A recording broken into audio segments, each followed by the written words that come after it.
Si è svolta sabato al Teatro Pirandello di Agrigento l'8ª edizione del Premio Montalbano in memoria del noto attore Pippo. L'evento ha visto premiati diverse eccellenze della nostra città, l'imprenditore Enzo Bellavia, il professor Beniamino Biondi, il musicista Giovanni Buzzurro, Salvatore Totocascio, attore, Sergio Criminisi, designer vignettista, la scrittrice Maria Concetta De Marco, quindi Giuseppe Taibi, presidente del FAI Agrigento. Quindi sono stati consegnati anche 2 premi alla carriera agli attori Paride Benassai e Lucia Sardo. I 3 premi speciali assegnati alla giuria sono stati conferiti ad Antonio Liotta, editore di Medinova, a Simona Carisi, medico, contraddistintosi in particolare per l'attività svolta durante la pandemia, all'atleta Giusy Parolino per le sue brillanti performance sportive. Ospiti della serata Nino Bellomo, Andrea Donzella, cantante, e il musicista Lillo Puccio. Nel corso della serata è stato anche presentato il libro di Salvatore Montalbano, figlio di Pippo, dal titolo Tra il sentiero e la bruma, edito da Medinova. Lo spettacolo è stato presentato da Barbara Capucci, la regia curata da Giodi Falco, sotto l'attenta direzione artistica di Caterina Montalbano. L'impegno di Pippo Montalbano continua ancora ad incidere nella cultura agrigentina e il premio a lui dedicato è giunto alla sua 13ª edizione. Sì, non mi sembra neanche vero, devo dire la verità, perché quando è partito questo premio, peraltro a Favara, su iniziativa del comune di Favara e dell'assessore pro tempore Antonio Patti, insieme alla poetessa Liliana Rigo, non pensavo che si potesse arrivare a tanto. E piano piano il premio è cresciuto ed è cresciuto soprattutto grazie al prestigio di chi accetta ogni anno di buon grado di ricevere questo riconoscimento. E noi non possiamo fare altro che impegnarci. Grazie a Dio stiamo cominciando anche ad avere l'appoggio delle istituzioni e quindi riusciamo anche a fare qualcosina di meglio, e soprattutto la cosa importante è che siamo al Teatro Pirandello, che io considero un po' la mia seconda casa, oltre che la casa dove lui secondo me continua ancora a vivere in qualche modo. Beh, è veramente un grande onore e un grande piacere, perché intanto ricevere un riconoscimento al proprio lavoro è sempre un privilegio, significa che qualcuno ha apprezzato il lavoro che hai fatto.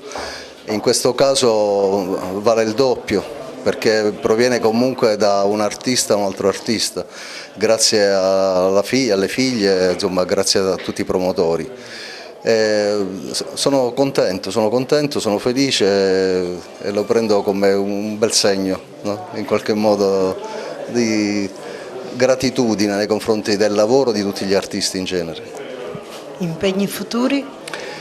Sto per partire per Los Angeles, dove sono stato lo scorso anno coinvolto in una serie TV americana che vede protagonista Zoe Saldana, e adesso andiamo a presentare, si dice la premiere, si dice così. Questa serie uscirà in Italia il 21 ottobre, è una serie internazionale dove 4 attori italiani siamo stati coinvolti. Io, Lucia Sardo, Eugenio Mastrandrea e Roberta Rigano. Personalmente sono felice perché sono il primo attore siciliano, così dice la storia, che ha avuto questa bella opportunità di recitare a Hollywood. Enzo Bellavia, un premio alla carriera, di fatto una carriera che è stata molto indirizzata verso la cultura e viene premiata dalla cultura. Sì, la cultura è la dinamicità della società, per cui questo è il premio che la stessa società merita, perché è un premio che voglio comunque condividere con il pubblico, perché il vero premiato è il pubblico, non è Enzo Bellavia. Il vero risultato di quest'anno è stato il pubblico e ha dimostrato effettivamente cosa vuol dire. Non è più una cultura di piazza, la cultura, anche se è un prodotto commerciale adesso, per quello che vale, è diventato davvero un prodotto appetibile, un prodotto di tutti, chi lo vuole, chi desidera sa come prenderlo. A questo punto noi abbiamo fatto soltanto il nostro lavoro, i corrieri, abbiamo portato quello che il pubblico desiderava e che il pubblico ha apprezzato, quindi non è altro che un riconoscimento allo stesso pubblico, al quale noi teniamo tantissimo e facciamo davvero un grande apprezzamento. Salvatore Montalbano, nell'ambito di questo premio che celebra ancora la grandezza di suo padre, lei ha voluto ricordarlo con un libro.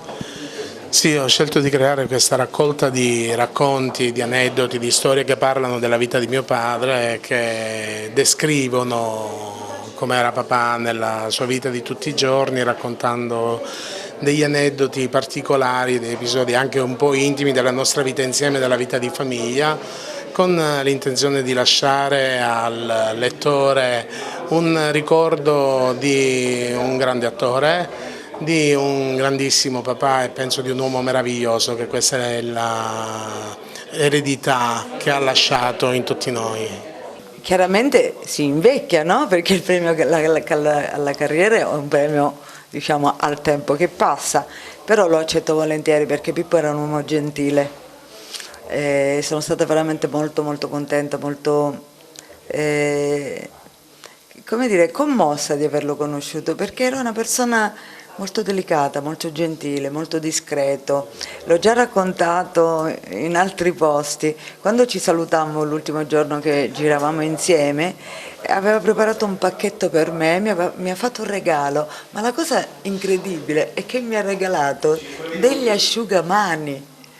E questa cosa mi ha toccato. Io ho pensato, forse lui vende asciugamani, ha anche oltre a fare l'attore ha anche un negozio. E invece poi parlando con la figlia mi ha detto no, assolutamente. Ma allora perché? E allora ho pensato, forse voleva essere sempre nella mia vita, non so come dire, perché il dono è anche questo. Io per tantissimi anni ho avuto Pippo con me, nel mio bagno, quando mi asciugavo, e forse ce li ho ancora perché sono passati 20 anni, quindi mi ha commosso questo gesto. Progetti futuri? Progetti futuri tantissimi, intanto come voi sapete, non so se lo sapete, ve lo dico, io a Catania ho un laboratorio permanente, insegno teatro, quindi insomma sta partendo alla mia scuola, sono sempre molto contenta perché mi piace stare tantissimo con i giovani e passare la mia esperienza. Il prossimo anno ci saranno 2 film che mi vedranno ancora protagonista, ma di cui non parlo, e non per scaramanzia, perché mi piace, come dire, lasciare la suspense, ma sono due lavori molto interessanti. Domani vado a girare un corto a Marsala e fra qualche giorno probabilmente prenderò un aereo per Los Angeles perché c'è la prima della nostra fiction che abbiamo girato l'anno scorso, From Scratch, e quindi insomma mi farò questo viaggetto a Los Angeles.